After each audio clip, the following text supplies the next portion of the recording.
Our essay is People Like Us by David Lawrence Grant from A Good Time for the Truth, Race in Minnesota, and I will be focusing on the History Matters section. Grant states in this essay that following the Civil War, soldiers from Minnesota returned home thinking, quote, "Union restored, slavery finished, problem fixed," end quote. The slaves were free, so why were the streets not full of excitement? How could they still be having issues? Why are they not adapting to our ways faster? The freed slaves were happy and excited, but the 200,000 Black soldiers who just fought for their freedom were still blocked from every new opportunity. The land promised to the soldiers was never delivered.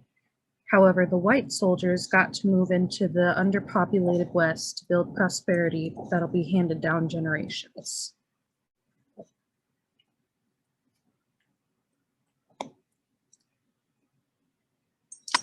Black veterans were lectured about hard work, while white veterans were rewarded.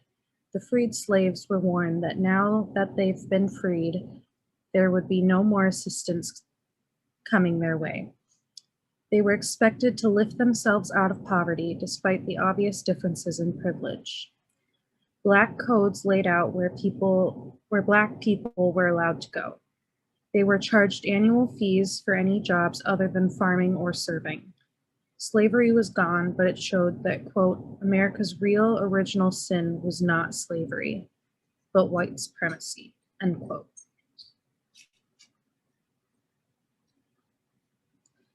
The author writes that in 1970, he was doing work in Chicago.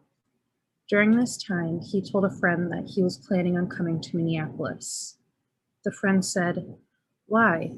Worst cops in the whole world up there, man."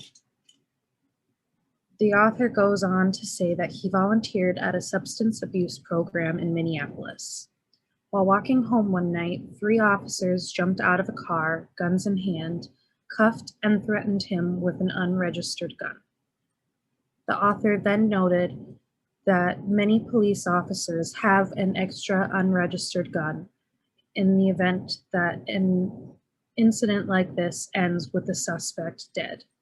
This way, the cops can leave the gun with the dead suspect as a reason for having shot them.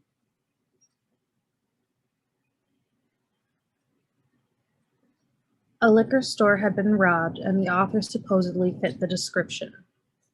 Despite saying that he had an alibi, the police ignored him as though he hadn't spoken at all.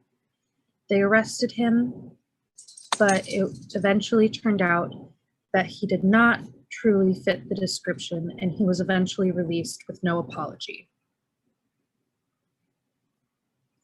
Grant goes on to say that the hard truth is that police in Minnesota are dealing with people of color exactly the way society has asked them to.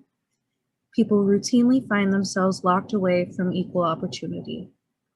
Racial discrimination in housing was declared unconstitutional, but is still happening. Even though racist laws like this have been knocked down, the beliefs that created them are still present.